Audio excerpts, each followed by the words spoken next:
petit micro là, moi j'ai mon Madonna. Bien, désolé pour celles et ceux qui entreapercevront un peu plus souvent mon profil ou mon dos, mais bon, voilà, le dispositif est tel. Je vous présente très rapidement nos intervenants, encore que pour la plupart d'entre vous, ils soient connus. Éloi Laurent, en tout cas, vous le connaissez, puisque vous avez déjà eu l'occasion ce matin de le découvrir. Je vous rappelle qu'il est économiste senior au département des études de l'Observatoire français des conjonctures économiques. Nous avons à côté Natacha Zuinen, qui est coordinatrice au département du développement durable au service public de Wallonie. C'est très courageux, on y reviendra dans un instant. Je trouve. À ses côtés, Thomas Dansembourg. Alors, l'homme protéine, je l'ai connu, ses départs avocat, il est devenu psychothérapeute, il va nous enchanter, il va nous faire passer du jeu au nous, par exemple. Il y a beaucoup d'autres choses. Je vous dis, c'est un être protéiforme, tout comme son voisin d'ailleurs, Jean-Marc Jancovici, qui était avec nous aussi. Alors, lui, ingénieur conseil en énergie. On pourrait faire avec lui des débats très intéressants. J'en ferai un jour d'ailleurs, par exemple sur la transition énergétique, parce qu'il a des choses surprenantes à cet égard. Mais aussi ingénieur conseil en climat, chef d'entreprise, enseignant, conférencier, collègue aussi, puisque chroniqueur. Et puis cofondateur de Carbone 4, des entretiens de Combloux et président du think tank The Shift Project. Auteur et concepteur initial aussi d'un bilan carbone qui devient célèbre. Bon, ben voilà. Bon, ça fait beaucoup de choses pour vous donner l'occasion de nous parler d'accélération, processus d'accélération.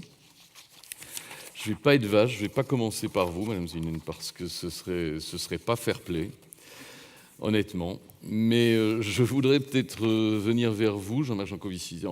J'ai repris ici quelques notes au vol dans les synthèses que vous avez entendues comme moi. Sortir du déni, on dit on est sorti du déni, les freins, pourtant on en constate encore tous les jours. Alors dans une dynamique d'accélération du processus de transition, quels seraient pour vous les derniers dénis ou les derniers freins qu'il faudrait vaincre pour accélérer le processus ? Le premier frein à vaincre est probablement extrêmement bête, qui est de se mettre d'accord sur ce que c'est que la transition. Vous n'avez pas recommencé, ils ont dit qu'ils étaient d'accord sur la... Ils sont d'accord pour dire qu'ils sont d'accord. Est-ce qu'ils sont vraiment d'accord ? Je ne sais pas. C'est quelque chose qui est assez frappant, en fait, quand on commence à rentrer dans le débat un peu de détail. Il y a des mots comme ça, qui sont des mots, eux aussi, l'adjectif a été prononcé tout à l'heure, protéiformes. C'est-à-dire que chacun a sa définition du mot. Le gaspillage, je vais vous en donner un par exemple. La meilleure définition du gaspillage que j'ai trouvée, c'est gaspille celui qui ne consomme pas comme moi. Parce que sinon, vous ne trouvez aucune définition normative du gaspillage. Personne n'a dit qu'à partir de 3,57 tonnes équivalent pétrole, on gaspillait, et puis à 3,52, on ne gaspille pas, etc. Donc, voilà. Donc c'est des mots qui n'ont pas de définition normative. Et la transition est un mot qui n'a pas de définition normative. Et on ne définit pas une transition d'abord, et ce n'est pas du tout une critique contre ce qui a été dit par rapport à l'éthique ou par rapport à je ne sais pas quoi. Une entreprise, elle se définit d'abord par le fait qu'elle fasse des ponts ou des tasses à café, et ensuite, éventuellement, elle fait des tasses à café ou des ponts de manière éthique, etc. Là, l'objectif concret, il est toujours à définir. C'est-à-dire qu'en gros, transition, c'est le monde merveilleux. On va aller vers le monde merveilleux, et évidemment, on a chacun notre définition du monde merveilleux. Pour le mien, il peut inclure le fait que mon voisin arrête de tondre le dimanche après-midi à 3h. Enfin, je veux dire, on a chacun notre définition du monde merveilleux, et tant qu'on n'est pas d'accord sur là où... Transition, c'est un chemin. Il faut être d'accord sur là où on va. Donc, si les uns veulent aller ici pendant que les autres veulent aller là, on peut tous être d'accord pour transitionner, on sera d'accord sur rien à l'arrivée. Donc, c'est en fait le vrai défi de la transition aujourd'hui, pour moi. Le premier, il est de se mettre d'accord sur là où on a envie d'aller. Or, il se trouve que là où on a envie d'aller, on peut raisonnablement faire l'économie, et ça rebondit sur ce qui a été dit tout à l'heure, il n'y avait pas beaucoup de contributions. Alors moi, j'arrive, donc je suis comme le ministre, je vais donner un avis sur un truc que je n'ai pas vu, mais il y a effectivement peu de liens entre les questions économiques et les questions environnementales. Mais pour moi, l'un et l'autre sont liés par ce qui arrive en ce moment. Il y a un Belge illustre, qui est l'ancien président de la Banque européenne d'investissement, Philippe Maystadt, qui, ici, je suis bien informé, a pris la présidence d'une association qui s'appelle « Ceci n'est pas une crise ». Moi, j'adore l'humour belge. Et il a raison. Non, mais il a raison. C'est-à-dire qu'on est en train de vivre le début d'une mutation, et la cause en est environnementale. Le défaut d'énergie est en train de devenir un facteur limitant sur l'activité des pays de l'OCDE, ce que ne voient pas les économistes en général. Sauf Éloi Laurent. Voilà, on aura un avis en direct. Mais en général, ils ne le voient pas tout simplement parce que ce n'est pas dans les équations qu'ils utilisent. Et qui reflète les contraintes d'il y a 2 siècles, mais pas les contraintes d'aujourd'hui. Et donc la manière dont le système s'organise est déjà en train de nous illustrer le fait que la contrainte est là. Alors dans un monde en croissance, on peut empiler les désirs antagonistes de chacun, ça ne pose strictement aucun problème. Vous pouvez en même temps faire des trucs idiots et des trucs intelligents, ça ne pose strictement aucun problème. Dans un monde contraint, vous êtes obligé d'hiérarchiser et de choisir, et donc vous êtes obligé de vous mettre d'accord sur la hiérarchie. Vous êtes obligé de dire... Manger bio, c'est plus important que de faire vivre les gens de 90 à 92 ans. Vous êtes obligé de le dire. D'accord ? Et aujourd'hui, il n'y a ni processus ni résultat explicité sur le fait qu'on est bien d'accord sur l'ordre dans lequel on met les problèmes. Et à partir du moment où vous n'êtes pas d'accord dans l'ordre dans lequel vous mettez les problèmes, il n'y a pas de transition. Enfin, il y a des discours, mais la transition, elle n'est pas là. Je reviens vers vous dans un instant, mais je passe à votre voisin, qui a son micro également. La question à la fois de savoir vers où on devra venir aussi à la question du rythme à un certain moment, et même du rythme en soi, mais le rythme de la prise de conscience, le rythme de la détermination de l'objectif. Cela dit, j'ai quand même le vague souvenir qu'on avait fixé des objectifs du millénaire, dont on savait déjà au moment où on les proclamait qu'on ne s'y tiendrait pas, dont on a faim de croire que l'on pourrait s'y tenir, puis à un certain moment on a faim de croire qu'il était urgent de se dire qu'on s'y tiendrait quand même alors qu'on ne s'y tenait pas du tout. Bref, est-ce que c'est le genre de scénario que vous percevez encore chez les gens, c'est-à-dire une espèce de vocation à croire que l'on peut aider, mais dans les actes, dans le concret, une espèce d'incapacité à se mettre en chemin ? Oui, je pense que chacun connaît cette réflexion d'Einstein qui disait qu'il faut plus d'énergie pour faire sauter une croyance qu'un atome. Le système de pensée que nous avons établi jusqu'ici a amené un certain système de fonctionnement du monde. Donc si nous voulons un autre fonctionnement du monde, nous devons changer de système de pensée. Et ça commence par le déni, sortir du déni, comme vous venez de l'évoquer, et ça demande un travail donc, de remise en question du mindset, du système de pensée qui a amené le fonctionnement. Ça n'est pas de tout repos. Vous connaissez sans doute l'expression de Paul Václavic, qui est un psychothérapeute de grande renommée internationale, qui s'est penché sur les systèmes relationnels, l'écologie relationnelle qui s'instaure entre des personnes qui sont en rapport. Et il dégage cette première loi qui se paraît extrêmement simple. Mais si l'on fait ce qu'on a toujours fait, on obtient ce qu'on a toujours obtenu. Ça paraît élémentaire, mais ça veut dire que si je veux obtenir autre chose, je dois faire autrement. Ça reste élémentaire. Mais comment faire autrement si je pense pareil ? Et c'est là que l'intériorité intervient. J'ai besoin de prendre un recul à l'intime de moi pour vérifier, tiens, pourquoi je pensais comme ça jusqu'ici, pourquoi je ne penserais pas comme ça, pourquoi j'ai telle grille de référence, telle valeur, telle hiérarchie, telle priorité, pourquoi je ne transformerais pas ça. Ça demande une capacité de recul pour laquelle jusqu'ici nous avons peu d'outils. On évoquait le mot de spiritualité là tout à l'heure. Le bon vieux laïc que je suis, évidemment, l'entreprend aussi sur le champ de la spiritualité laïque. Michel Barra, par exemple, en France, dans son livre sur la conversion du regard, proposait évidemment d'inverser, ou plutôt de compléter les formules traditionnelles et ne plus passer du « je pense donc je suis » à « tu es donc je suis »,« je pense donc tu es donc je suis ». Donc cette altérité, cette recherche de l'altérité, est-ce que pour l'instant, dans notre enseignement, dans notre compétition en règle générale, c'est quelque chose qu'on peut inscrire ? J'en suis absolument convaincu. Je pense que dès le plus jeune âge alors. Depuis le plus jeune âge, depuis la maternelle, nous avons besoin d'apprendre à être. Nous avons surestimé le pouvoir du faire. On fait, mais ça a une limite, nous en oublions d'être. Et je pense que le travail d'intériorité, qu'il soit évidemment religieux ou spirituel ou complètement laïque, philosophique, peu importe, est un travail de réalignement sur notre élan de vie, notre élan d'être. Et ça, je pense que ça devrait être appris. Des clés de présence à soi, présence à l'autre, présence à la vie devraient être offertes depuis la maternelle. Alors là, vous n'y coupez pas, évidemment. On démarre. Peut-être pour recibler ce que peut être la contradiction apparente, peut-être, entre une institution, voilà, un département, une institution politique, un secteur, qui normalement doit fonctionner sur quelque chose de l'ordre de la stabilité, de l'ordre établi, des décrets et des missions et des feuilles de route. Est-ce que l'on peut... Voilà, se mettre en danger, accompagner, faire de la transition, faire de la transgression quand on est dans un secteur comme le vôtre ? Je pense qu'on met de toute façon en difficulté les acteurs avec lesquels on travaille, puisque justement on va leur demander de s'ouvrir. Donc dans nos missions, comme ici c'est le cas pour la recherche, où on va essayer de croiser des disciplines.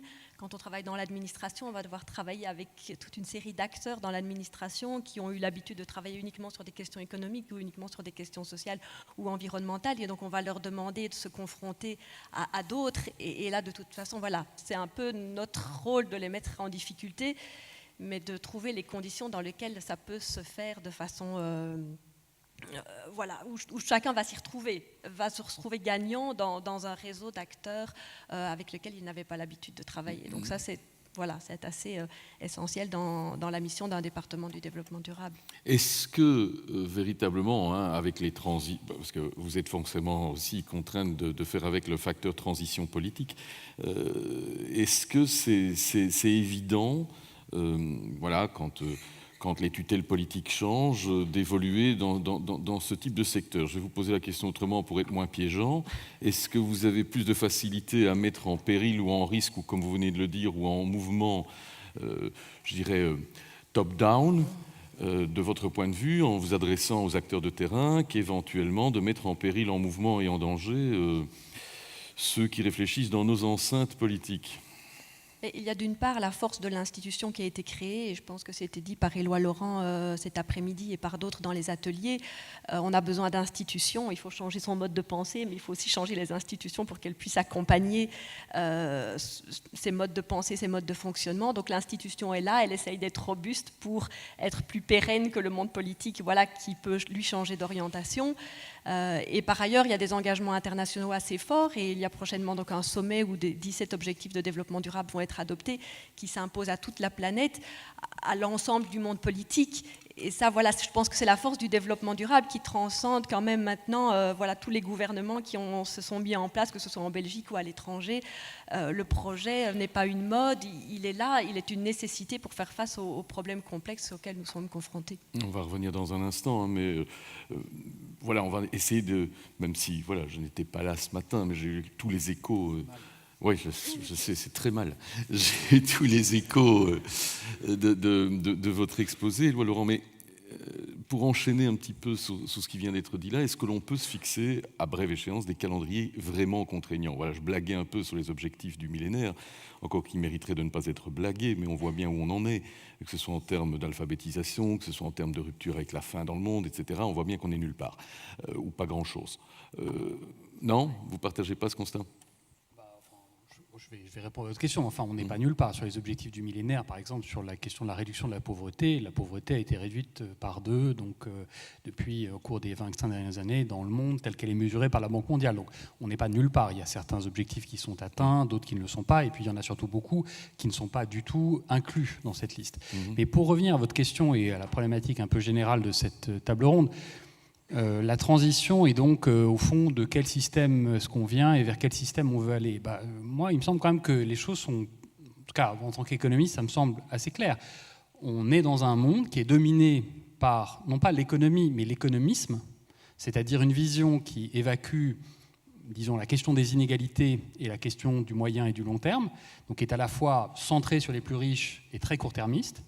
Cette vision domine absolument, non seulement de manière disciplinaire les sciences sociales, mais domine le discours politique depuis 30 ans. Cet économisme produit des crises de plus en plus lourdes, de plus en plus graves, et il nous prépare la crise sans doute la plus grave, qui est la crise écologique. Donc à la question dans quel monde on vit, un monde dominé par l'économisme qui est inattentif à la question des inégalités et qui est court-termiste, vers quel monde on veut aller, vers un monde qui soit plus attentif à la question des inégalités à la fois nationales et internationales et qui soit plus soucieux du long terme et du moyen terme.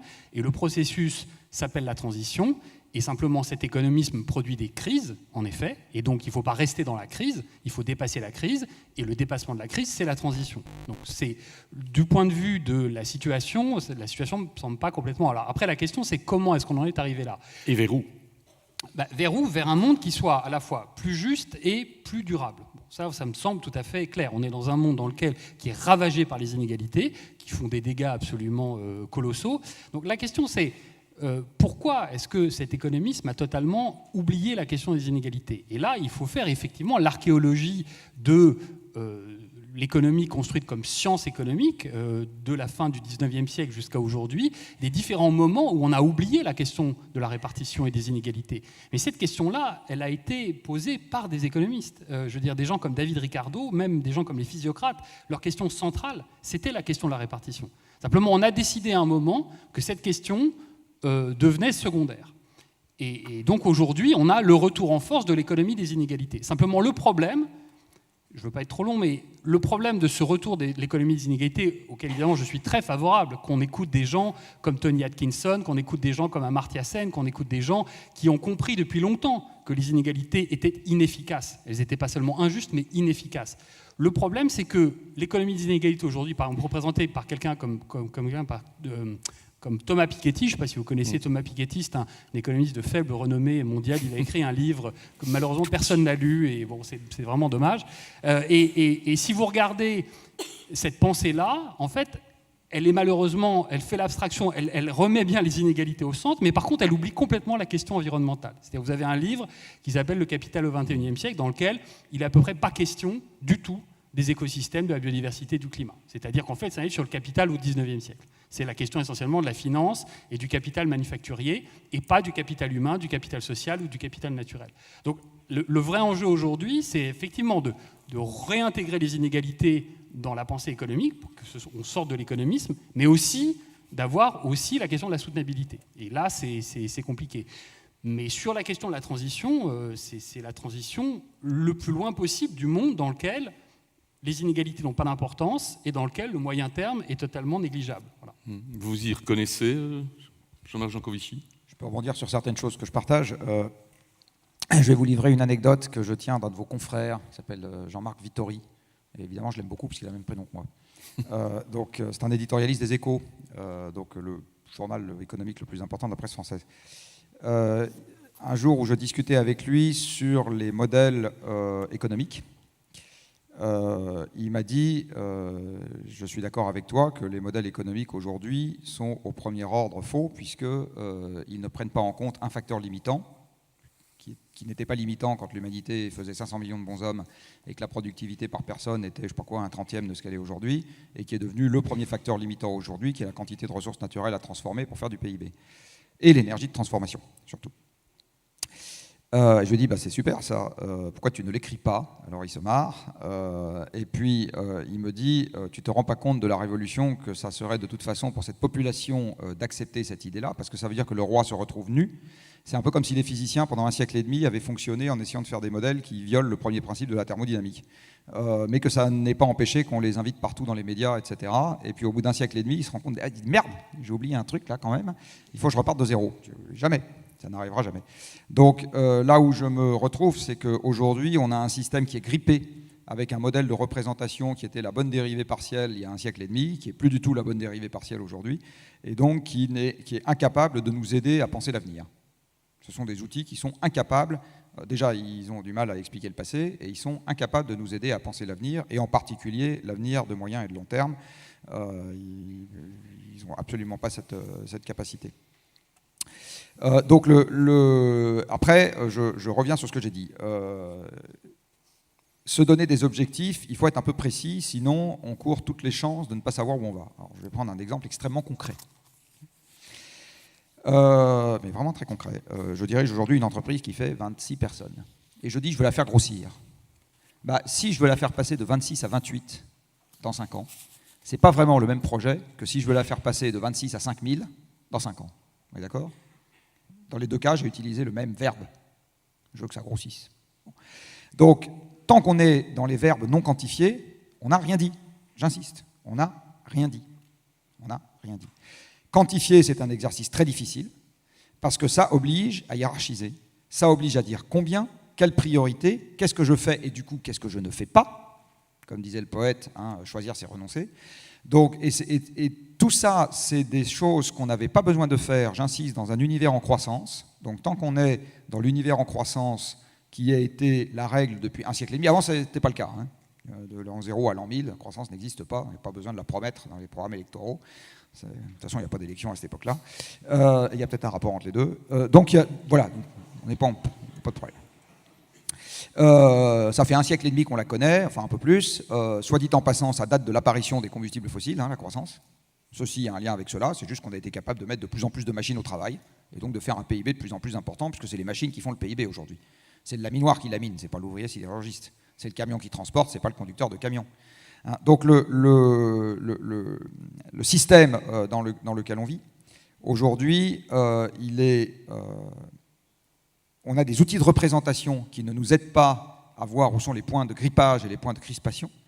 Et on est incapable d'avoir un débat quantifié, et j'insiste sur le quantifié, même si ce n'est pas poétique du tout. La poésie, il en faut derrière, il faut des machins, des rêves, etc. Il n'y a que ça qui fait avancer. Mais qui pourrait le tenir, ce débat? il est partagé, et je vais finir par une anecdote un peu cruelle pour votre profession. Alors pas vous, puisque ça concerne les Français. Donc, on partage. Voilà, donc vous savez pourquoi le coq chante, etc. Bon.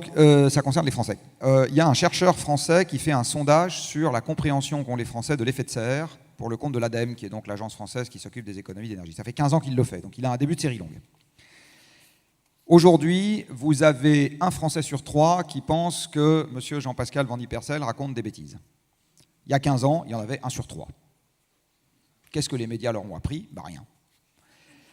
Il y a 15 ans, il y avait un Français sur 2 qui pensait que le nucléaire contribuait au réchauffement climatique. Aujourd'hui, il y a un Français sur 2 qui pense que le nucléaire contribue au réchauffement climatique. Qu'est-ce que les médias leur ont appris? Rien. Donc, le débat que j'évoque, c'est un débat à beaucoup, dans lequel vous ne pouvez pas laisser les médias de côté, vous pouvez pas, personne ne peut être laissé de côté, et quand vous regardez, encore une fois, avec des chiffres, avec des thermomètres, etc., comment ça évolue, vous vous rendez compte qu'on est beaucoup plus proche du surplace que de la dynamique, et on est très proche du surplace, encore une fois, parce que, pardonnez-moi cet anglicisme, mais in the first place, on n'arrive pas à se mettre d'accord sur un ordre des priorités. Et vous prenez le premier discours ministériel qui vient en France en ce moment, ça continue à être une juxtaposition des contraires. Ça continue à l'être. Natacha Suinen, je vous voyais opiner, résister, refluer un certain nombre de sentiments. Donc c'est le moment, c'est l'instant. Vous n'étiez pas tout à fait en tout point d'accord. J'étais un peu surprise par votre propos sur la quantification, dans la mesure où on a quand même au niveau européen adopté nos gouvernements ont adopté une stratégie EU 2020 dans lequel il y a eu un effort de quantification. Et donc on a des objectifs en termes de réduction de la pauvreté, en termes de réduction des émissions de gaz à effet de serre, de diminution de la consommation d'énergie, d'éducation, de recherche et développement. Et il n'y a pas d'objectif quantifié en termes de croissance économique. Donc les priorités sont placées sur des questions importantes, la protection de l'environnement, la réduction de la pauvreté. Et donc l'effort de quantification, selon moi, il a eu lieu et d'essayer de voir vers où on veut aller.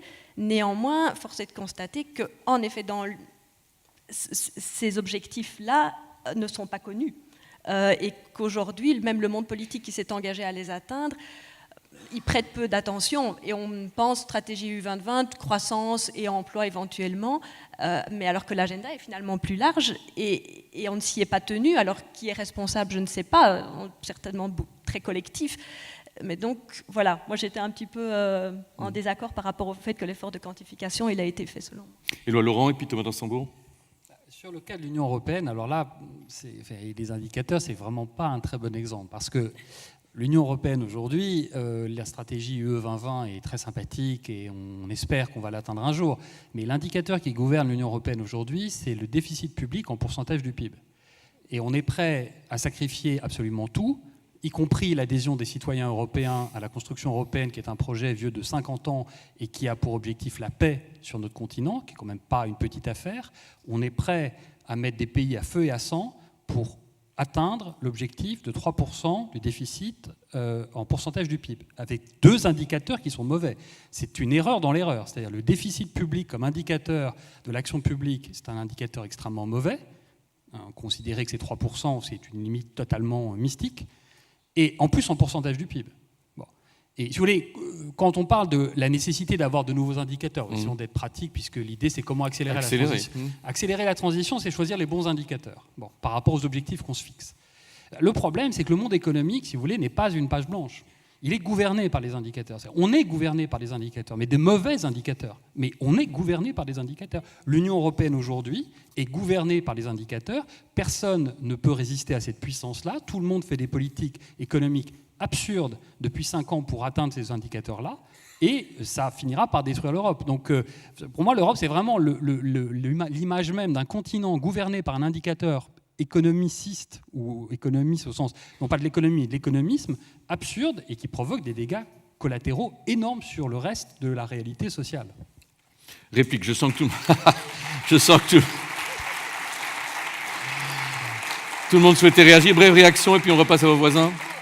Voilà, vous avez raison, mais par ailleurs, donc, les gouvernements européens ont quand même pris ces objectifs en termes de réduction de la pauvreté et de réduction des émissions de gaz à effet de serre. Alors ils ne les font pas vivre. Wishful thinking ou hypocrisie? Oui, vous auriez dur à répondre. Thomas d'Assembourg. J'ai un peu perdu la question initiale, mais je me branche sur l'accélération du processus de transformation. Ce qui me paraît extrêmement pertinent, c'est un peu le domaine dans lequel je travaille depuis une vingtaine d'années, l'accompagnement des personnes à travers les cycles et saisons de l'existence pour se transformer, démanteler les vieux systèmes enfermants, corsetants pour retrouver un élan de vie, un élan de respect de soi, de respect de l'autre, de respect de la vie. Il me semble que c'est sur le plan collectif ce à quoi nous avons besoin de travailler. Je crois que nous avons besoin de mettre en place des espaces de transformation collective. Je vous donne un exemple dans lequel je travaille depuis 5 ans. Se tient à Évian tous les 5 ans un congrès de 3 jours sur le leadership féminin. Différentes entreprises comme KPMG, L'Oréal, Danone, le chemin de fer français, Crédit Agricole, les grosses boîtes internationales se sont dit, tiens, qu'est-ce qui fait qu'il y a ce plafond de verre qui empêche les femmes d'arriver à compétences égales, à des postes égaux et des rémunérations égales. Et donc, on s'est demandé, est-ce que ce sont les hommes qui empêchent ou est-ce que ça vient d'où? Et ce qui apparaît du travail sur les systèmes de pensée, les systèmes de référence, c'est que les femmes elles-mêmes qui s'interdisent, elles ne se donnent pas encore intérieurement, c'est tout à fait subtil et inconscient, l'autorisation de dire je vaux autant qu'un homme. C'est surprenant parce que vous avez des femmes absolument brillantes, et c'est pas ça qui est en jeu, mais subtilement, dans l'inconscient, il y a un système de pensée qui freine, qui corsette, qui empêche, qui divise. Et donc, c'est très intéressant de voir que ça se fait pas dans le faire, ça demande d'apprendre à être avec soi dans une intériorité transformante. C'est ça que nous pouvons mettre en place. Des outils existent extrêmement pertinents aujourd'hui, permettant de pivoter à l'intérieur de soi et de regarder les choses avec un tout autre angle. Je souhaiterais qu'ils soient davantage connus parce qu'ils sont d'intérêt public. Vous pourriez y convier éventuellement un certain nombre de nos responsables qui pondent les normes et les agendas, ne les mettent pas en pratique et pervertissent l'agenda pour faire le lien entre les deux précédents. Oui. Absolument. Bon, on leur lance un appel.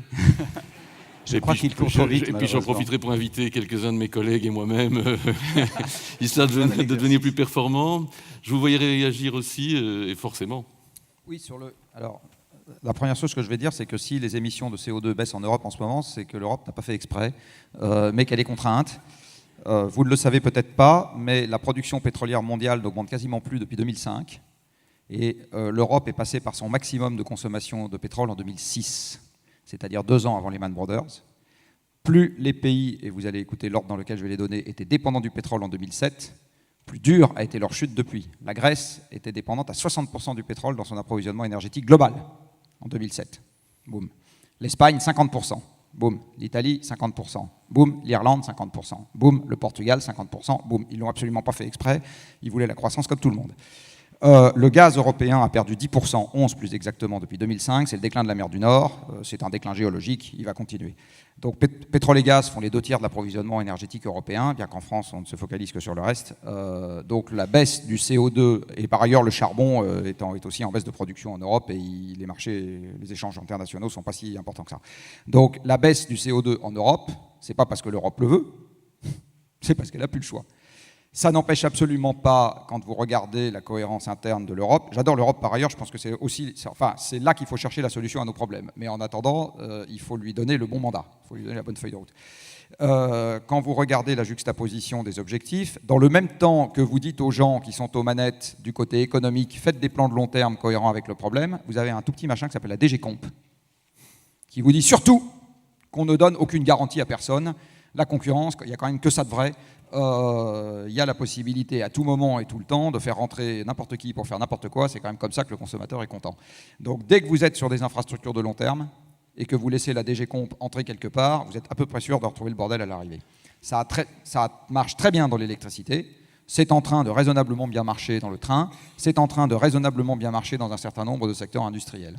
Donc laissez faire la DGComp et vous aurez l'exact inverse de ce que souhaitent les gens qui veulent du long terme.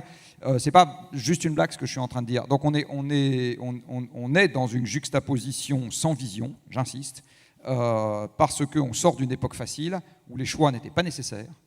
J'insiste, où les choix n'étaient pas nécessaires. Et donc, pour reprendre ce qui a été dit tout à l'heure sur Einstein, on n'a pas le mindset pour savoir provoquer le débat et déboucher sur quelque chose de globalement accepté par la population, j'ai bien globalement, parce que ça ne sera jamais à 100%, dans la manière de faire les choix. Et même au sein des gens qui se posent comme les défenseurs politiques de la cause environnementale, pour rester dans cette histoire, je vais vous citer une anecdote qui vaut pour les Verts français, mais à mon avis, ça vaut aussi pour d'autres. Un jour, il y a un ancien Vert français qui m'a dit en rigolant, les Verts, il y a 8000 cartes et 8000 courants. Ancien parce qu'il y était depuis longtemps? Non, il était parti depuis 2 ans. Ah ouais, voilà.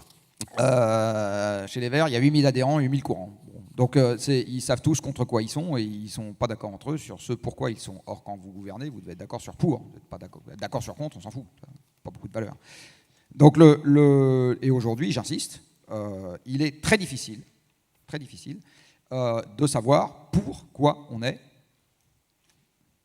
C'est-à-dire, si je ne dois garder qu'un seul truc, c'est quoi? Puis si je ne dois en garder qu'un deuxième, c'est quoi? Etc. Aujourd'hui, on ne sait pas faire cet exercice. Moyennant quoi, on risque d'illustrer dans ce domaine-là la fameuse maxime de Churchill. Vous la connaissez, hein, l'adresse à Chamberlain sur le déshonneur et la guerre. Je pense qu'en voulant éviter les emmerdements, mais en ne sachant pas bien comprendre où sont les choix, on s'en prépare de sérieux. Jasvinen, pour finir, je pense que la prochaine crise économique, c'est 2 ans plus ou moins 1 an. Ouais. D'accord. Une bonne statistique. Jasvinen, tout à l'heure, vous me parliez également de la nécessité de décloisonnement, c'est aussi quelque chose qu'on a entendu. Est-ce qu'il est possible de le faire, je veux dire, tous azimuts, ce décloisonnement, parce qu'on a bien entendu qu'il faut tisser des liens, faire de la transdisciplinarité, transversalité. Vous arrivez vraiment, je sais que ça fait partie de vos missions, mais concrètement, vous y arrivez? Parce que sans ce décloisonnement, Thomas d'Assembourg le disait aussi, sans le changement du mindset, on ne va pas y arriver, en tout cas à l'accélération.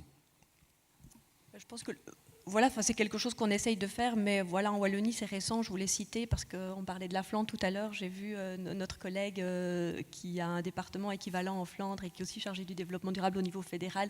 Il y a des travaux qui sont en place depuis de nombreuses années, où on a essayé de travailler avec l'ensemble des administrations. En Wallonie, voilà, c'est encore assez récent. On a des expériences intéressantes qu'on a menées avec l'Alliance Emploi-Environnement dans le secteur de la construction durable. On travaille beaucoup sur la question des marchés publics durables. On essaye de travailler avec le secteur de la construction wallonne, des entreprises classiques et le secteur de l'économie sociale. C'est vraiment des processus nouveaux. Ces acteurs ne s'étaient jamais rencontrés avant et on essaye de construire avec eux. Donc voilà, je pense que dans ce que vous dites, l'histoire n'est pas écrite et la façon d'y arriver, les méthodes, on est en recherche et tout ce travail qui a été présenté aujourd'hui nous aide à construire les modèles avec lesquels on va pouvoir répondre à ces grandes questions. Je pense que les objectifs à atteindre, je pense que nous qui travaillons sur le développement durable, je pense qu'on a quand même une idée assez claire, peut-être pas toujours quantifiée de ce qu'on cherche à atteindre, mais la façon d'y arriver, elle reste encore vraiment, elle se fait chemin faisant. Le côté un peu provoquant, mais voilà, je le fais à chaque coup et ça va devenir lancinant, mais je ne peux pas être dans une enceinte universitaire sans le faire. Je salue toujours l'initiative de collègues comme Marek Hudon, Jean-Pascal Veniperzel de lancer ceci et d'avoir autant de gens dans la salle.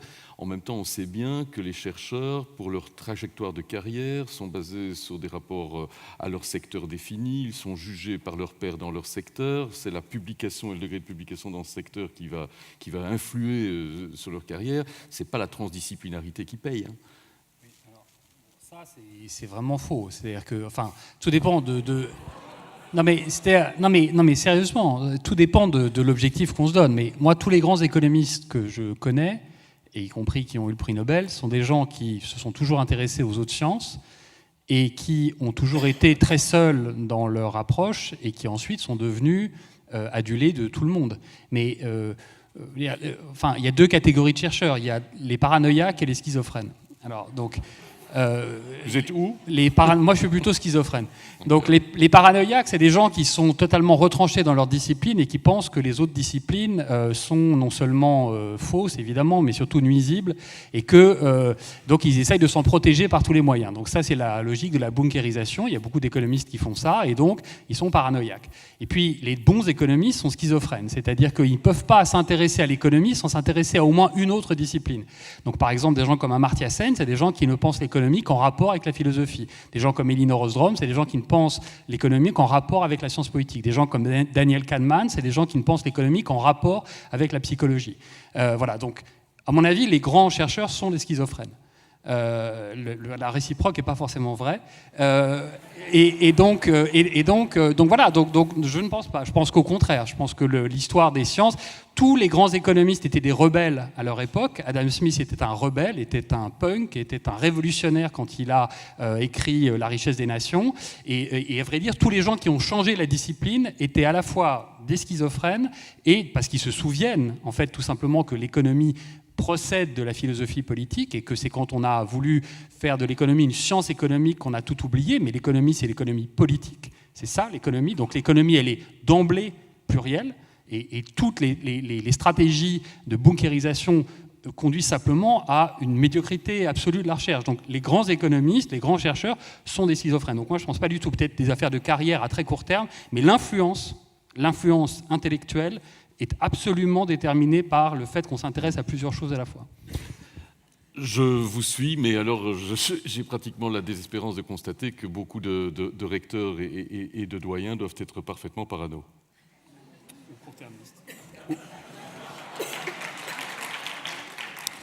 Ça ne peut que revenir vers vous, Thomas d'Ansembourg, parce que forcément, vous êtes schizo dans la définition.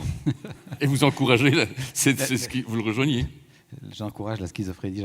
J'encourage le fait, en tout cas, d'élargir le champ du discernement dans différents domaines, effectivement, de ne pas rester dans un seul domaine. Ici, je pense qu'effectivement, nous avons besoin de découvrir d'autres ressources.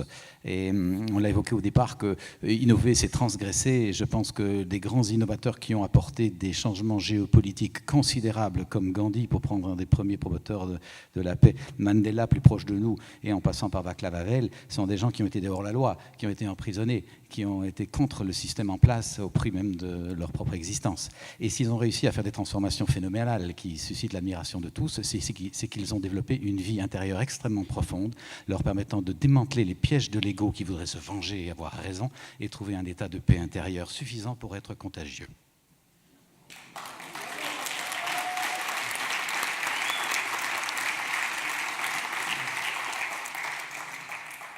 Vous souhaitiez réagir, Jean-Marc Jancovici ? Je suis sans voix. Bien, à propos de voix, je ne voudrais pas évidemment que l'on prive les 2 micro-baladeurs aussi qui sont prévus pour vous laisser intervenir de toute fonction dynamique. Donc, n'hésitez pas, surtout que, puisque je vous tourne en partie le dos pendant toute une partie ici de la première, n'hésitez pas à vous manifester parce qu'en plus, avec les lumières, on ne vous voit pas forcément à tous les coups. Voilà, voilà déjà une intervention. Sur la difficulté de se donner un objectif et donc de la difficulté de transitionner vers cet objectif, il y a quand même quelques expériences. Ici, dans cette commune-ci, on a fait Ottignies-Louvain-la-Neuve 2050, on a essayé de se représenter ce que ça pouvait être, peu importe. Pierre Radin, qui était intervenu au congrès passé, avait insisté sur cette notion de pouvoir avoir un narratif, de raconter le développement durable de manière pratique. Et je voulais avoir un peu l'expérience de nos orateurs français. Est-ce que des travaux comme Pierre Radin fait avec des collectivités, d'imaginer le futur à l'horizon 40, 50 ans, 30 ans, peu importe, pour que les citoyens se dirigent et quelque part puissent faire des choix en disant c'est là qu'on va et c'est pas ailleurs. Est-ce que vous en avez connaissance? Est-ce que ça porte à conséquence, ou est-ce que vous avez des critiques et des suggestions pour encore améliorer ce processus, ou est-ce que vous proposez encore un autre processus? Merci. Merci déjà pour cette intervention. S'il y en a une ou deux autres, je vois le micro ici et puis plus haut. C'est mon tour. Oui, je vous en prie. Oui, bonjour. C'est une question plutôt pour Thomas d'Ansembourg. Voilà, moi, je suis un acteur d'un des réseaux de ces mouvements citoyens qui bougent pas mal pour le moment. Et il y a cette question qui revient très fort et qui est revenue aussi très fort pendant tout le congrès. On a parlé beaucoup d'interdisciplinarité, de transdisciplinarité, donc de décloisonner. On a parlé énormément de décloisonnement. Et au niveau du réseau, on dit toujours qu'on essaye de faire plutôt un réseau qu'une fédération, parce que si on essaye de remettre tout le monde sous la même bannière, on va tuer la sociodiversité. Donc c'est une tension permanente qui existe entre comment est-ce qu'on passe du petit nous au grand nous, et donc comment est-ce qu'on se crée cette histoire collective suffisamment forte que pour pouvoir emmener assez rapidement beaucoup de gens, parce qu'on parle de fenêtres de 5 à 10 ans. Hein, M. Van Ypersel et tous ses collègues du GIEC, d'année en année, disent attention, la fenêtre d'action, elle est de plus en plus courte. Et en même temps, pouvoir préserver cette sociodiversité très importante. Donc avec ce regard du psychologue travaille le jeu intérieur, du jeu au nous, et puis le petit nous du grand nous. Nous, au niveau des acteurs civils et des acteurs chercheurs, quelles peuvent être certaines des clés qui vont nous permettre d'aller plus loin dans cette histoire collective. Merci monsieur. On prend encore une troisième intervention. Oui, donc moi j'ai une question assez pratique. Comment est-ce qu'on peut aider des dirigeants d'entreprise, par exemple, à internaliser les externalités? On entend beaucoup parler de ça, mais finalement ils ont leur boîte à gérer, leurs objectifs à 5 ans, leur trading update trimestriel. Comment est-ce qu'on peut les aider à vraiment intérioriser ce besoin de travailler pour le bien commun et d'associer les objectifs qui pourraient être paradoxaux? Merci. On revient vers vous dans un instant, mais on va déjà, il y a déjà un petit panel. Thomas Dansembourg, vous commencez éventuellement par l'interpellation. Oui, merci beaucoup pour cette question qui est vraiment d'actualité. Comment effectivement sentir que l'on a un talent que l'on peut apporter dans le groupe qui peut servir, enrichir et faire fermenter l'intelligence collective. C'est l'enjeu d'aujourd'hui, donc dépasser le petit jeu pour le mettre au service du nous. On ne peut pas dépasser quelque chose qu'on ne comprend pas. Or, les clés de compréhension de qui je suis vraiment, ma vraie personne, au-delà du personnage construit que nous avons tous et qui nous a bien servi, mais qui, à un moment, nous desservir, cette compréhension de la personne n'est pas encore dans les programmes scolaires. Et ça s'apprend sur le tas et sur le tard, la plupart du temps, et à la dure. La plupart du temps à l'occasion d'épreuves. Ma proposition, ce serait d'anticiper ça et de restaurer le travail de connaissance de soi par la philosophie ou par des pratiques d'intériorité et de toutes sortes de mesures permettant de savoir qui je suis vraiment au-delà du personnage construit. Parce que ce que j'observe dans mon travail, c'est que la personne qui prend soin et qui a le courage et l'humilité d'entrer dans ce travail de démantèlement de son ancien système de pensée qui l'a amené à se sentir contraint, piégé dans l'ego, qui accepte ça et qui accepte aussi de fréquenter son élan de vie pour connaître de plus en plus ce qui le promeut, ce qui le pousse, ce qui le rend créateur, cette personne invariablement, je ne vous demande pas de me croire, juste de m'entendre, invariablement se met au service. Invariablement met le meilleur d'elle-même au service de tous. Je vois ça depuis 20 ans et c'est ce qui m'a fait élaborer ce concept d'intériorité citoyenne. C'est citoyen de savoir qui on est. Et le temps de connaissance de soi devrait être sponsorisé par la sécurité sociale. Alors ça nous permet justement de sentir qu'on peut commencer à travailler en réseau parce qu'on connaît sa force, on la met au service, on connaît sa fragilité et donc on accepte les remarques, on n'est plus piégé dans un ego défensif ou agressif, on se met vraiment au service. Et je pense qu'aujourd'hui, on voit bien l'entreprise libérée, la hiérarchie plate, ça demande des individus qui sont sur le pont en sachant bien qui ils sont. Tout le monde a besoin que tout le monde collabore. Je pense qu'on est en train de découvrir ça, de mettre ça en place de plus en plus.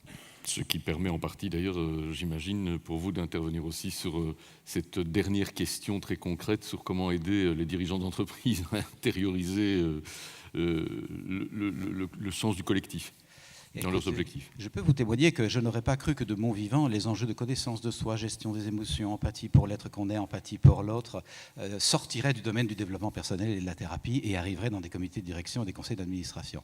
Depuis 5-6 ans, je suis de plus en plus demandé, beaucoup de mes collègues bien sûr, à intervenir là-dedans parce que j'ai des dirigeants qui disent on est à bout, on ne comprend pas, cette machine humaine est grippée. Ben oui, on n'a jamais appris. Ils ont appris à faire des rapports, des contrats, du business, mais pas à être ensemble. Et donc l'être ensemble, c'est quelque chose qui est en train d'entrer dans ces lieux-là, pas aussi vite que je voudrais, mais quand même d'une manière que je n'aurais pas cru possible aussi rapidement, et je pense que les circonstances accélèrent le processus. Le stress, l'absentéisme, mais aussi le présentéisme, le fait d'être là en s'en foutant parfaitement, d'être complètement démotivé, fait qu'on a besoin de retrouver du sens.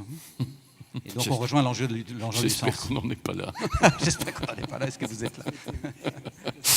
Jean-Marc Jancovici, il y a aussi notamment d'ailleurs aussi cette première interpellation sur non, le les narratif. gens, ils n'en sont pas là. Ils ont bien entendu ce qu'a dit Jean-Pascal tout à l'heure. Il reste jusqu'au cocktail à 18h. Deux questions rapides. Alors Radan, ça va être très rapide. Je sais que Radan a gagné un certain nombre de marchés en France, lancés par des collectivités locales qui voulaient faire des plans de quelque chose et qui voulaient notamment baser l'élaboration du plan de quelque chose sur un certain nombre de réunions dites de concertation. Je n'en sais pas plus, j'ai aucune idée de ce qu'il a fait, j'ai aucune idée de ce qui en est sorti. Non mais voilà, donc je ne sais pas. Sur la question de l'internalisation, je vais vous répondre avec un truisme. Aujourd'hui, on a un système dans lequel on demande aux entreprises de reporter de manière quantitative un truc qui s'appelle des euros Et puis on a rajouté au fil du temps de reporter de manière quantitative certains autres indicateurs, par exemple la fraction des gens handicapés qui sont employés ou des trucs comme ça. Une entreprise n'innove que sous la contrainte. Ça fait 30 ans que je bosse avec elle, n'innove que sous la contrainte. Donc si vous voulez qu'elle s'occupe d'un problème, il faut leur coller une contrainte. Il faut que la contrainte, il y ait un certain nombre de gagnants, parce que sinon toutes les entreprises sont contre et le pouvoir politique ne bouge pas. Donc il faut qu'il y en ait une partie qui gagne et qui demande la contrainte. C'est comme ça que ça marche. Par exemple, les normes comptables récentes qu'on appelle IFRS, il y a des gens qui gagnent, qui s'appellent les comptables, les consultants, les Big Four, parce qu'ils changent tous les logiciels de comptabilité, on les paye très cher pour ça. Donc il y a une raison à ce que ce truc-là entre en vigueur.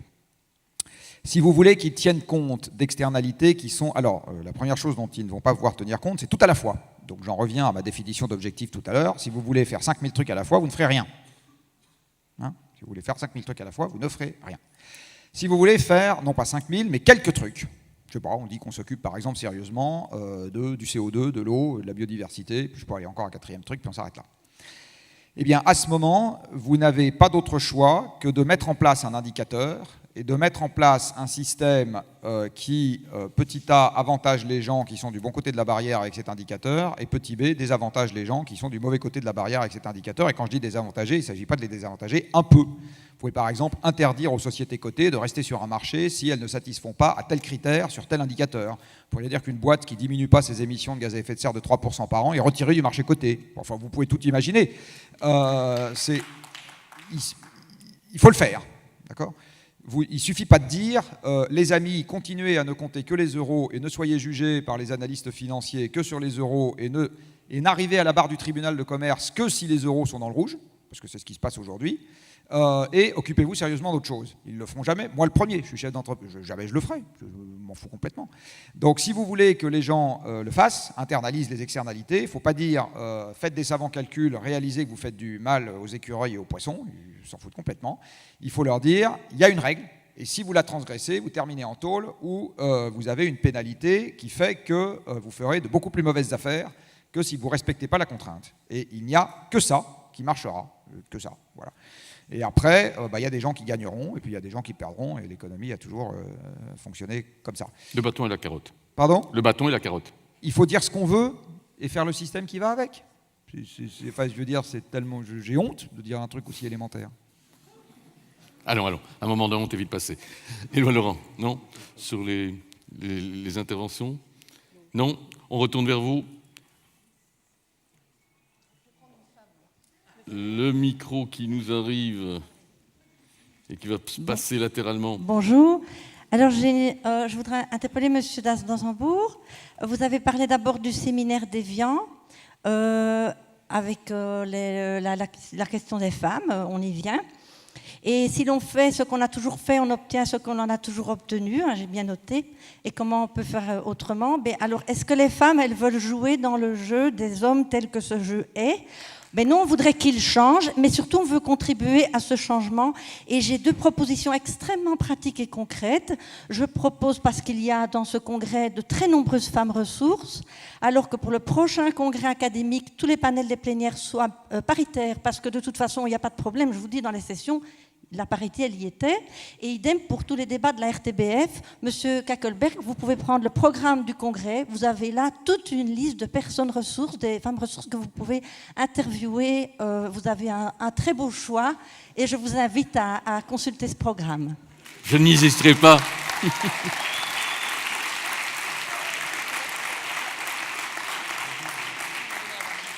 Monsieur, je vous en prie. Oui. Voilà, j'ai une petite question pour les différents intervenants. J'entendais la réaction de M. Jancovici que je trouvais intéressante. D'un niveau psychologique ou philosophique, c'est finalement la question de l'intégration, de l'intériorisation, de la limite dans l'esprit humain finalement. La limite telle qu'un enfant peut la comprendre en tombant par terre de son vélo, en se piquant aux orties, ce genre de choses assez simples. Mais aujourd'hui, à un niveau plus macroscopique, la limite face à l'environnement, l'écologie, l'énergie, etc. Donc, à un moment donné, comment est-ce qu'on se positionne par rapport à cette limite ? Est-ce qu'on punit les gens qui la franchissent? Est-ce qu'on récompense ceux qui ne la franchissent pas? Et ce genre de choses. Comment faire pour l'intégrer dans la pensée humaine? Merci. Oui, bonjour, Bruno Boitil, biologiste. Lors d'un sommet développement, il y a déjà quelques temps, un autre grand sommet sur le développement durable, quelqu'un disait la planète brûle et on regarde ailleurs. Donc il y a la planète qui est derrière nous, là-bas, devant nous.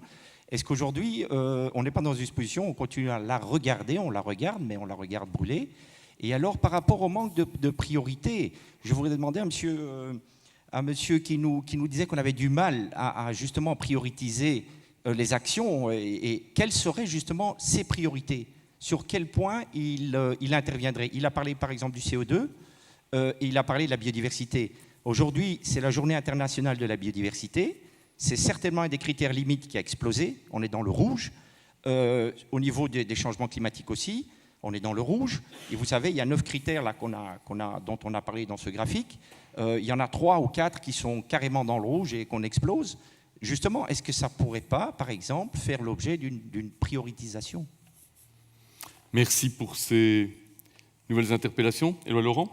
Je voudrais faire une remarque très importante qui est que c'est Jacques Chirac qui a déclaré, qui a prononcé la phrase à laquelle vous faisiez référence, et c'était « la maison brûle et on regarde ailleurs ». Et c'était au sommet, je crois, de Johannesburg, qui était 10 ans après le sommet de Rio et qui n'a pas produit grand-chose, il faut bien le dire, et beaucoup moins certainement que le sommet de Rio, mais sans doute déjà plus que le sommet Rio plus 20. Mais c'est une autre question. Sur la question de la limite, il n'y a pas de limite dans l'absolu.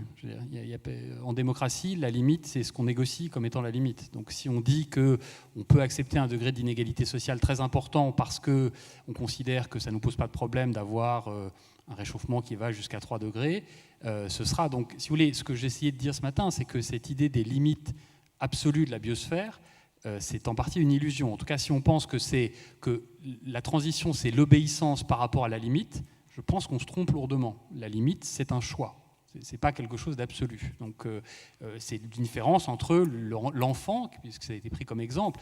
La raison pour laquelle l'enfant obéit à la limite, c'est que l'enfant n'a pas le pouvoir de changer la norme sociale à laquelle il est contraint. Mais en démocratie, on a ce pouvoir-là. C'est même le pouvoir dont on dispose fondamentalement.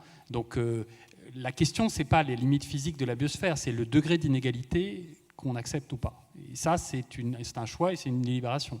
Et donc, c'est ce qui rend ce débat sur la limite compliqué. Il ne faut pas penser que la limite est la solution simple à la question de la transition, qui est qu'on sait où s'arrêter, et donc on va s'arrêter par magie, parce que simplement, il y a une limite physique. En fait, les limites sont éthiques, politiques et sociales. C'est ce qui fait toute la complexité du problème de la transition. Mmh. Pas tout à fait d'accord. Je ne suis pas d'accord du tout. C'est ce qui il paraît que vous vouliez des gens pas d'accord, donc c'est une bonne nouvelle. Il y a des tas de limites physiques. La surface de la Terre est prescrite et elle ne changera pas. Alors la bonne question, c'est est-ce que ces limites nous empêchent d'avoir des projets pour l'avenir? Ça, c'est un long débat. Et là-dessus, je suis d'accord qu'il n'y a pas de normes. Mais par contre, il y a des limites. Enfin, où il y a des limites au sens où il y a des entités qui sont prescrites et on peut sauter en l'air, ça ne changera pas. Le nombre d'atomes de platine que vous avez dans 1 kilo de platine, c'est totalement prescrit. Et voilà, et vous y changerez absolument rien.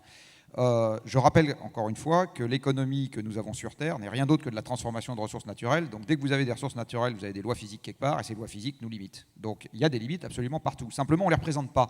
C'est ça le problème. Et je vais rebondir sur Chirac et sa maison qui brûle. J'ai le temps de raconter une histoire ou pas? Je vais vous raconter une histoire qui s'appelle les Printemps arabes. Parce que ça illustre le fait que quand Chirac dit « la maison brûle et on regarde ailleurs », en fait, on ne se rend même pas compte que la maison brûle. Ou plus exactement, on pense que la cause de l'incendie est ailleurs que là où on la voit. Les printemps arabes, comme vous le savez, sont des révolutions qui ont pris place au Maghreb début 2011. Vous vous rappelez peut-être qu'en 2009, il y a eu un tout petit machin qui s'est appelé la récession mondiale. 2009 suit de quelques années 2007, jusque-là on s'est compté. 2007, c'est le plafonnement de l'énergie dans les pays de l'OCDE. C'est-à-dire qu'en 2007, l'énergie consommée dans les pays de l'OCDE passe par un maximum et décroît derrière, y compris aux États-Unis. Comme c'est les machines qui bossent, c'est pas nous. Nous, on est dans des salles là, à faire des conférences. C'est les machines qui bossent. Vous n'êtes pas en train de laminer de l'acier, et moi non plus. Eh bien, moins d'énergie, c'est moins de machines au travail et donc moins de PIB. Ça marche extrêmement bien. Enfin, c'est moins de production industrielle et puis après, ça dépend des conventions qu'on prend par ailleurs. Mais enfin, en gros, c'est moins de trucs. Donc vous avez depuis 2007 une contrainte sur le PIB qui se manifeste de manière particulièrement forte en 2009. L'Égypte, la Tunisie, le Maroc sont des pays pour lesquels le tourisme n'est pas complètement négligeable dans le PIB. Où sont les touristes en 2010? Ils sont pour partir rester chez eux. Alors cette baisse. Par ailleurs, en 2010, vous avez une canicule historique en Russie qui ressemble extrêmement fort au genre de conséquences attendues dans le cadre d'un climat qui se réchauffe. Conséquence, la Russie arrête d'exporter des céréales cette année-là. Il faut savoir que le marché mondial des céréales est un marché très étroit, dans lequel une variation de quelques pourcents de la production mondiale peut vous faire des variations de prix de quelques dizaines de pourcents. Le système est complètement stupide, mais c'est comme ça qu'il fonctionne. Donc la Russie dit, en juillet, je n'exporterai pas de céréales cette année, overnight, le prix prend 30%. Le plus gros importateur de blé au monde s'appelle l'Égypte, et la Tunisie, bon an mal an, importe la moitié des céréales qu'elle consomme dans l'année. Il se trouve que pour des raisons d'asservissement sur les marchés financiers, pour lesquels je n'ai pas encore complètement compris pourquoi c'était comme ça, mais c'est comme ça, vous avez aussi le prix des céréales qui est asservi au prix de l'énergie. Or, en 2010, le prix du pétrole remonte. Vous vous rappelez qu'en 2009, il s'est cassé la gueule, en 2010, il remonte. Et historiquement, le prix des céréales suit toujours le prix du pétrole. Et par ailleurs, le prix des denrées alimentaires suit le prix des céréales. Donc, vous avez en 2010 des pays qui n'ont plus de recettes à l'exportation, qui doivent payer leurs importations alimentaires considérablement plus cher, et quand vous regardez ce que ça représente pour les gens du bas de l'échelle, et le bas de l'échelle, on va dire que c'est la première moitié de la population, je vais taper large, eh bien vous vous rendez compte que ces gens-là doivent consacrer à peu près la totalité de leurs revenus disponibles, qui se baladent aux alentours de 1 ou 2 dollars par jour, à se nourrir, alors qu'avant, ce n'était pas le cas, et l'État est incapable de subventionner ça parce qu'il n'a plus de recettes. Boum! Le Maroc, autosuffisant sur le plan alimentaire, n'explose pas. L'Algérie, qui a du gaz à exporter, n'explose pas. La Syrie est un cas un peu à part. Il se trouve que là aussi, la Syrie a une production agricole qui baisse au moment où les conflits commencent à éclater, en réponse notamment à une sécheresse persistante sur le pourtour du bassin méditerranéen qui, là aussi, est très cohérente avec les conséquences attendues du changement climatique sur le pourtour du bassin méditerranéen. Et même motif, même punition, ils ont supporté Assad pendant 30 ou je ne sais pas combien d'années, et il se trouve que c'est à ce moment-là qu'ils décident qu'ils en ont marre. Et les médias occidentaux, en tout cas français, qui ont dit tout ça c'est la recherche de la démocratie, vous ont raconté des salades, c'est des émeutes de la faim. C'est des émeutes de la faim. Exactement le même déclencheur que la Révolution française qui a suivi une année de famine. C'est des émeutes de la faim. Donc quand Chirac dit la maison brûle, il a raison, mais on n'est même pas foutu de comprendre où sont les incendies. Donc comme on n'est pas foutu de comprendre où sont les incendies, à ce moment, les réponses vont être des réponses à des problèmes qui n'existent pas et une absence de réponse aux problèmes qui existent. Donc, quand on pense que les problèmes du changement climatique sont pour demain en termes de conflits, etc., c'est pas vrai, c'est déjà, ça a commencé. Alors ce que je vous dis, j'avais commencé à le dire il y a 3-4 ans, en disant c'est une hypothèse possible, et puis je me suis rendu compte qu'il y a 1 ou 2 ans, il y a une fac américaine qui a sorti une étude extrêmement documentée en disant c'est pas une hypothèse possible, voilà, c'est exactement comme ça que ça s'est passé. Donc c'est un exemple, c'est une anecdote, j'ai été un peu long, je suis désolé, mais c'est juste pour illustrer le fait qu'aujourd'hui, les déstabilisations du monde, elles ont commencé à cause du diptyque énergie-climat, elles sont déjà à notre porte. On ne retrouvera pas la croissance en Europe, j'insiste, on ne retrouvera pas la croissance en Europe parce que l'énergie est déjà contrainte à la baisse et que ça va continuer. Donc il va falloir transitionner sans croissance. Et transitionner sans croissance, ça veut dire que vous ne gérez que des effets d'éviction. Vous ne pouvez absolument pas donner plus à Paul sans supprimer quelque chose à Jacques. Les élus ne savent pas faire ça. Ils se font élire en empilant les promesses les unes sur les autres et ça ne marche que s'il y a de la croissance. Le taux de croissance dans les programmes des élus sont obtenus en empilant toutes les promesses catégorielles qu'on doit faire et à l'arrivée, vous regardez combien il vous faut. Et c'est ça le taux de croissance que vous promettez. Ça marche dans ce sens-là. Donc, le système, il est infoutu d'accoucher, encore une fois, je dis bien le système, parce que là, la note d'optimisme sur laquelle je vais finir, c'est que je pense que les gens sont globalement moins cons que le système, et qu'aujourd'hui, il y a beaucoup plus de gens que l'idée qu'on s'en fait, le on étant délibérément vague, sur le nombre de gens qui ont bien compris qu'on n'aura plus fromage et dessert, et que ce qui est important, c'est d'avoir des projets d'espoir, même au prix de l'abandon de certains éléments de confort qu'on avait hier, et au fond, c'est pas si grave que ça, et on y survivra si on sait pourquoi on se lève le matin. Mais et je pense que les élus, ils sont en retard de quelques années sur ce degré de prise de conscience, en tout cas en France, de manière extrêmement claire. On salue ceux qui sont dans la salle. Mais il faut bien voir, encore une fois, je le redis, aujourd'hui, l'identification des problèmes à traiter est un système extrêmement imparfait. On a tendance, et le on est délibérément vague, à voir les problèmes là où ils ne sont pas et à ne pas voir les problèmes là où ils sont. Et du coup, la réponse, elle est inadaptée.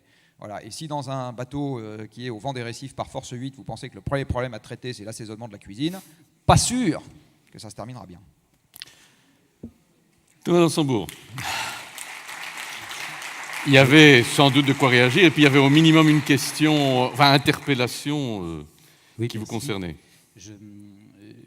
Je rebondis sur ce que vous évoquiez parce que je vais partir de ce que je connais dans mon métier, qui est le fait d'entrer dans l'addiction et donc de tenter de compenser un manque intérieur par quelque chose d'extérieur, que ce soit évidemment la drogue, l'alcool, les médicaments, beaucoup de travail, courir partout, les mondanités, etc. Dans la tension qui s'établit dans notre être entre ce que j'aimerais vivre, qui va par là, mon élan de vie, et ce que je vis vraiment, qui va par là, il y a une tension dans laquelle s'engouffrent nos mécanismes compensatoires. Ça crée donc des mécanismes d'avidité sur le plan collectif. Nous compensons ou tentons de compenser par l'extérieur ce que nous n'arrivons pas à nourrir comme état de paix à l'intérieur. Donc l'idée, c'est de passer de « il me manque, c'est pas assez » à « c'est assez, c'est suffisant ».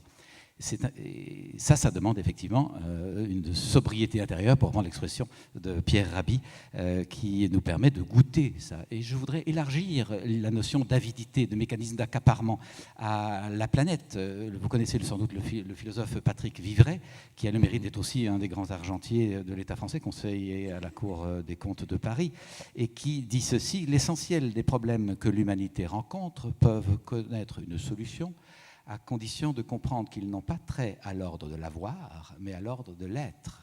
La plupart des raréfactions étant artificiellement organisées par des mécanismes destinés à compenser le mal-être de la minorité possédante. Nous voyons donc bien que l'enjeu n'est pas économique. Nous savons qu'il y a de quoi nourrir tout le monde sur la planète, il y a assez de ressources. L'enjeu est une répartition de ces ressources et des produits, et que donc ça demande à chacun de nous de travailler un état d'être intérieur qui permet de vivre avec assez, sans avoir plus.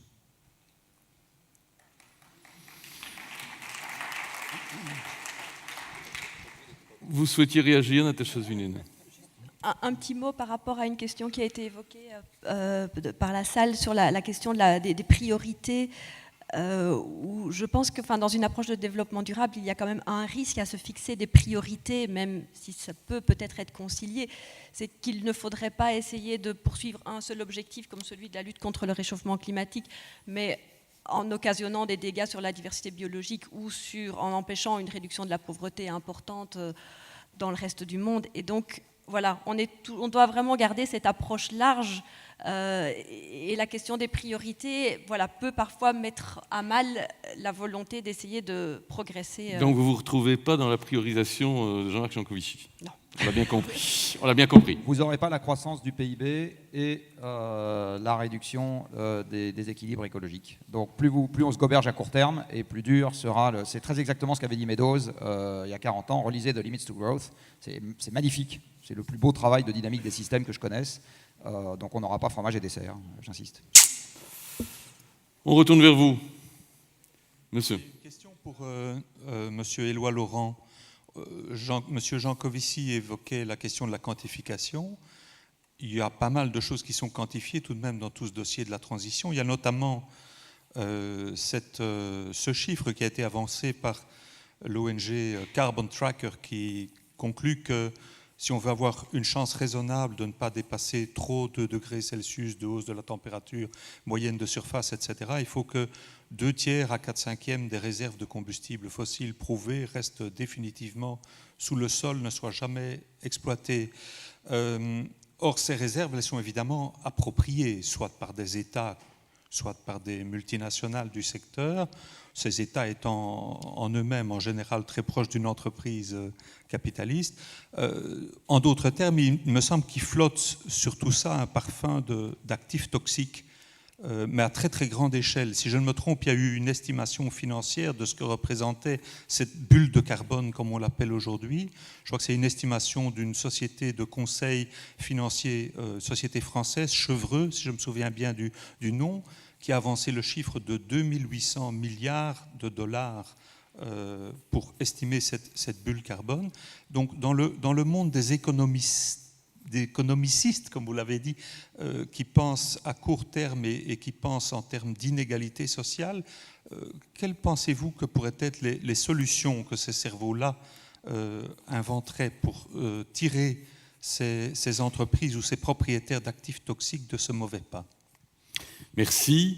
Intervention? Oui. J'ai une question pour monsieur Jancovici et je voudrais appeler Éloi Laurent à la rescousse.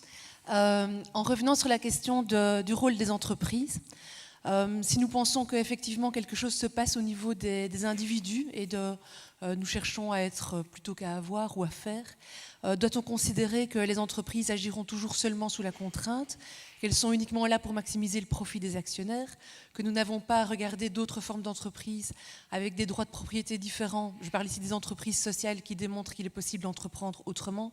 Et ne pouvons-nous pas penser aussi que les capitaines d'industrie, d'entreprise, ne sont pas nécessairement des financiers, mais sont aussi des gens qui peuvent, parce que de manière personnelle, ils auraient intégré leurs valeurs dans la conduite de l'entreprise, amener à des positionnements différents du monde des entreprises? Merci. Et au premier rang, enfin quasiment.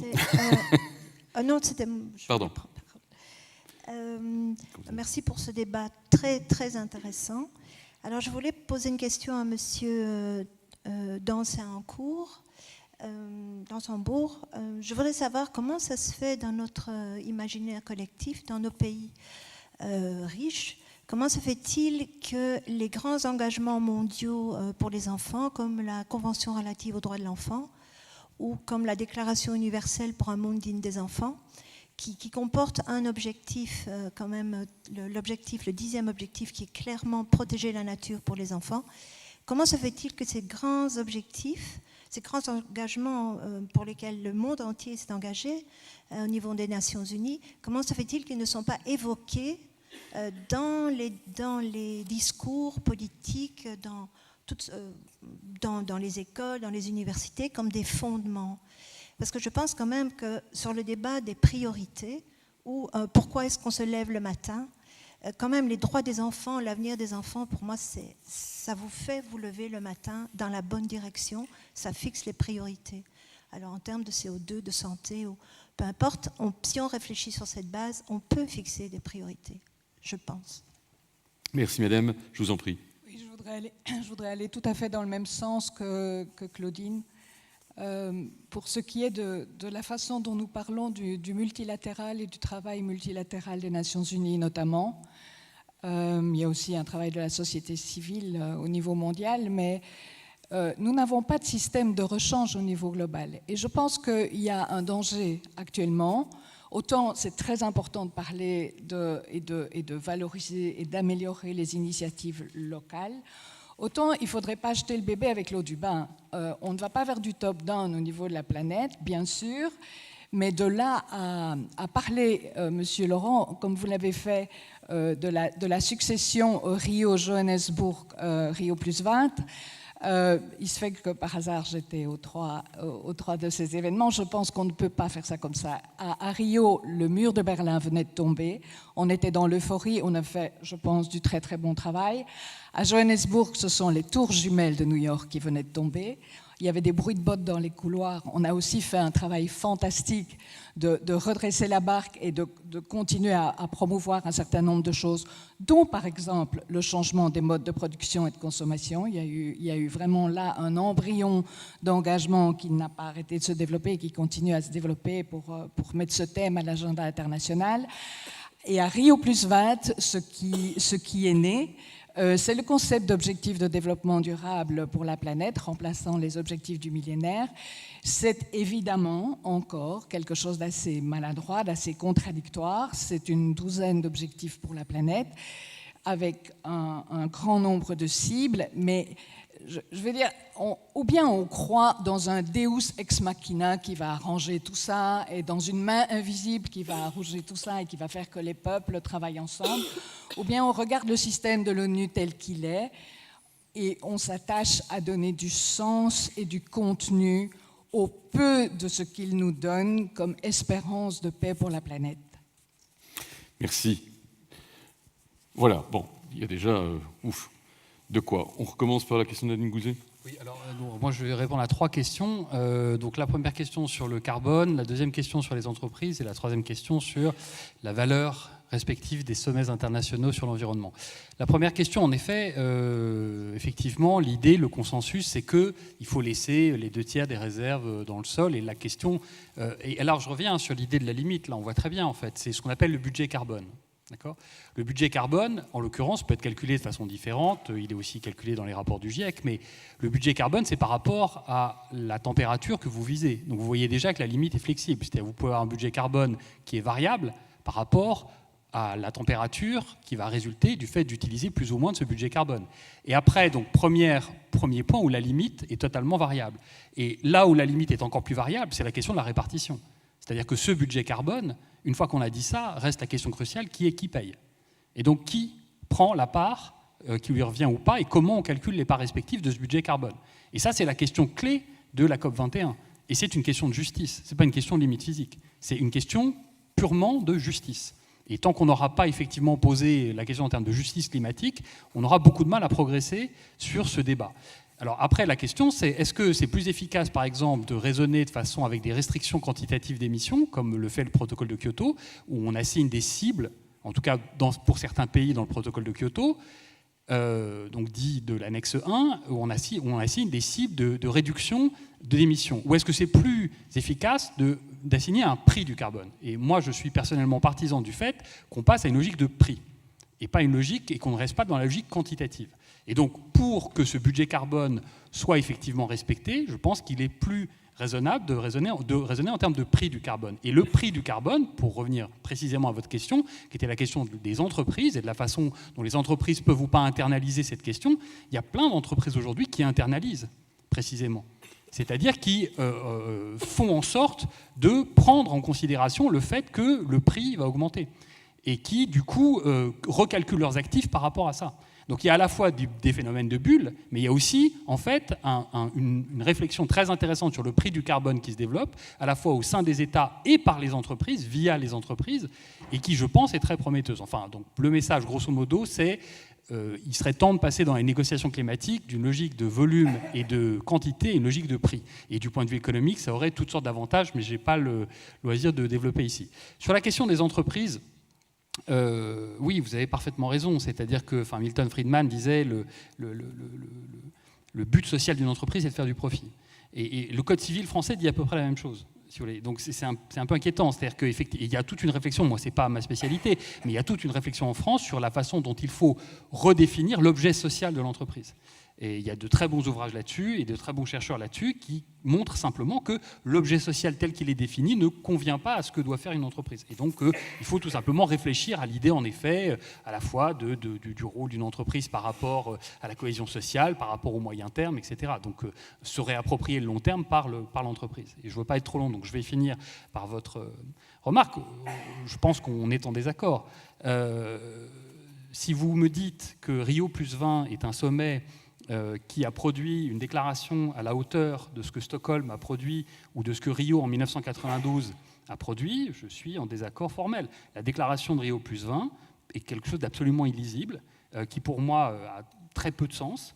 Je veux dire, c'est peut-être une des plus mauvaises, de mon point de vue, déclarations qui soit sortie d'un sommet environnemental. C'est extrêmement peu compréhensible. Et cette logique des objectifs, des Sustainable Development Goals, qui donc sont 17, en fait, qui en cachent 120 et qui sont décidés dans une opacité totale. Personne ne sait qui a décidé de ces objectifs. Et en septembre, le rapport va sortir, je sens qu'il a été tellement débattu. Et 120 indicateurs aujourd'hui, ça me paraît un système compliqué à comprendre. Donc, moi, mon avis, c'est que Stockholm était un très grand sommet sur l'environnement, que Rio a produit 3 conventions qui sont absolument fondatrices, et que Johannesburg, et il y a peut-être des raisons historiques pour ça, mais que Johannesburg et Rio+20 sont très en dessous de Stockholm et de Rio 92. Je propose d'ores et déjà à Marie Cudon et Jean-Pascal Van Ypersel une prochaine table ronde entre Nanning Mouzet et Laurent Éloi, parce que j'ai bien vu qu'on n'avait pas atteint l'accord. Jean-Marc Jancovici, sur les différentes interpellations. Sur les 30 alors, je vais commencer par les entreprises. Quand on dit les entreprises, en fait, on a toujours tendance à assimiler ça aux grandes entreprises cotées, visibles dans les médias. Alors que chacun sait que l'essentiel des entreprises, l'essentiel des emplois dans les entreprises sont ailleurs. Est-ce qu'une entreprise peut faire autre chose que de respecter la loi ? La réponse est non. Donc si vous ne faites pas du profit, si vous ne faites pas plus souvent du profit que des pertes, votre entreprise disparaît parce que vous bouffez vos capitaux et la loi dit que si vous n'avez plus des capitaux, voilà. Donc c'est une obligation légale de faire du profit. C'est une obligation légale. C'est une obligation légale. Après la question c'est est-ce que ça évacue tout autre objectif que vous pouvez poursuivre? Et là la réponse, ça va énormément dépendre du type d'entreprise. Il est clair que ce que nous avons créé, qui sont aujourd'hui des sociétés financiarisées, c'est des choses qui, à mon avis, sont plus nuisibles qu'utiles. Parce que la société financiarisée, vous n'avez plus l'affectio societatis entre l'actionnaire et l'activité. L'actionnaire, ça peut être vous. Si vous avez un plan d'épargne en action, vous avez indirectement, éventuellement, un bout de plan social sur la conscience, vous ne le savez même pas. C'est ailleurs, quelque part. Vous avez éventuellement des enfants qui bossent dans une mine de cuivre et vous ne le savez pas, parce que vous allez voir votre banquier, vous dites « qu'est-ce qui me rapporte le plus ?» C'est ça que vous allez dire à votre banquier. Et vous ne faites absolument pas le lien avec le fait que, ce faisant, vous êtes au début de la chaîne de pression qui va aboutir sur un acteur tout à fait à la fin. D'accord ? Parce que il y a tous les épargnants, ils raisonnent comme ça. Qu'est-ce qui me rapporte le plus ? Donc il va voir son banquier, si vous allez discuter avec les banquiers, vous verrez, allez discuter avec les gens qui sont derrière les guichets, BNP, Société Générale, etc. Vous verrez je ne parle pas de vous dans cette salle, je parle de la population dans son ensemble. Donc c'est comme ça que ça marche. Donc, dans les sociétés financiarisées, la pression de la finance est extrêmement forte. Dans les sociétés non financiarisées, vous avez des tas d'autres trucs qui sont également extrêmement importants. Le fait que les gens soient fiers ou pas fiers de bosser dans la boîte parce que le patron se reconnaît comme chef d'équipe au moins autant que comme personne qui a une réussite financière. Dans le fait que vous soyez ou pas bien inséré dans la durée, etc. Enfin, vous avez des tas de trucs qui sont très importants pour des patrons potentiellement. Ça dépend énormément. Encore une fois, de la nature de l'entreprise, etc. Vous avez des tas de gens chez qui c'est l'amour du travail bien fait qui prime avant toute chose. Et puis, ma foi, les résultats, tant qu'ils permettent de vivre, ça va bien. Vous avez des tas de gens qui font des métiers par passion. Ils gagnent pas très bien leur vie. Donc, c'est toute la biodiversité y est. Donc, il n'y a pas une règle. Ce qui est sûr, encore une fois, c'est que la grande société financiarisée, on lui a statistiquement, parce que c'est mes clients, je vois bien à quoi ça ressemble, raccourci ses horizons de temps et surreprésenter l'importance du rendement des capitaux investis par rapport à tout le reste. Ça, c'est extrêmement clair. Et je crois que c'est, sauf erreur de ma part, Maurice Allais qui avait proposé qu'on cote les entreprises une fois par mois. Parce qu'il avait dit, je ne vois pas au nom de quoi la valeur d'une entreprise changerait d'une minute à l'autre. Qui est toute une réflexion de bon sens. Et moi, je souscrirais assez à un truc comme ça. Mais vous voyez la difficulté pratique. Si, par exemple, la Commission décidait qu'on cote les entreprises une fois par mois, je pense que ce n'est pas un chemin qui va se franchir, là, pour le coup, on parlait de transition, en une semaine. Voilà. Sur la partie stranded assets, c'est un sous-ensemble de ce que je viens de dire. C'est-à-dire qu'à partir du moment où des sociétés cotées en bourse, il y a une réglementation qui fait qu'elles perdent un tiers de leur valeur, vous allez avoir un peu de force de frottement, quoi. Par contre, contrairement à ce que vous avez dit, l'essentiel des réserves ne sont pas détenues par des sociétés cotées en bourse. L'essentiel des réserves dans le monde sont détenues par des sociétés d'État. En premier, Saudi Aramco, alors qui fut une société américaine, mais qui aujourd'hui ne l'est plus, qui possède les réserves saoudiennes, et qui est tout à fait une société d'État. Vous avez la National Iranian Oil Company, etc. Donc, en fait, les sociétés d'État détiennent 90% des combustibles fossiles extractibles sur pétrole et gaz. Charbon, c'est plus compliqué. Dans le monde. Et eux, ils ne sont pas cotés. Donc la logique que je viens d'évoquer sur la cotation ne vaut pas. Par contre, la logique qui vaut, c'est que si vous dites à ces gens-là, il y a un tiers des réserves qui restent sous vos pieds, ça veut dire que... les 2 tiers, pardon. Ça veut dire que vous avez 2 tiers de vos recettes futures à l'exportation qui disparaissent. Donc vous avez un tout petit sujet budgétaire, et là aussi, et on en revient à quelqu'un qui a fait une réflexion à un moment, c'est qui paye ? Qui paye ? C'est-à-dire à partir du moment où la collectivité dit, il y a des perdants, est-ce qu'on dit les perdants c'est pour vos pieds, tant pis pour vous, il ne fallait pas venir, ou est-ce qu'on dit tout le monde y a intérêt, donc chacun verse son écho, donc on va lever un impôt pour dédommager les pétroliers. Voilà. Qui paye ? Réflexion aussi, interpellation, d'une autre nature, mais bon, à propos de l'idée de ne pas préempter le futur des enfants. Oui, notamment ça, les droits de l'enfant. Vous vous demandiez ce qui fait qu'il y a de belles conventions, de belles chartes par rapport à ça et que c'est si peu vivant dans le discours des dirigeants. Il me semble, si vous me permettez ceci, c'est qu'ils n'y croient pas. Ça fait joli d'avoir ça, it's nice to have, mais c'est pas quelque chose à croire profondément. Je crains que nous soyons encore dans le système de croyance hérité du patriarcat qui a créé des rapports humains sur le modèle des rapports de force, domination, soumission, agression, démission, séduction, manipulation. C'est un vieux système, c'est un logiciel dont on voit des émergences aujourd'hui. On commence à entrer dans la collaboration, le partage, la codécision, mais c'est lent, ça ne se fait que progressivement. Et pour le moment, les systèmes scolaires, assez largement, sauf exception, sont encore bâtis sur ce modèle-là. Ce qui fait que l'individu qui a senti qu'il subissait se rebelle et parfois se venge. Et je pense que ça explique beaucoup de violence, mais aussi d'abus. Je pense que la personne qui dégaze son tanker en pleine mer au large des côles n'en a rien à foutre d'un univers dans lequel il ne s'est pas senti reconnu, accompagné, aimé, et dans lequel il sent une douce appartenance à quelque chose de vivant et d'aimant. Et donc, il s'en fout. Hein. Donc, l'enjeu d'une intériorité soutenante, aimante, d'un climat d'empathie, c'est pas juste de la vie privée, c'est de nouveau de la vie collective. Nous avons absolument besoin de repenser l'école pour éviter de créer des combattants, des compétiteurs.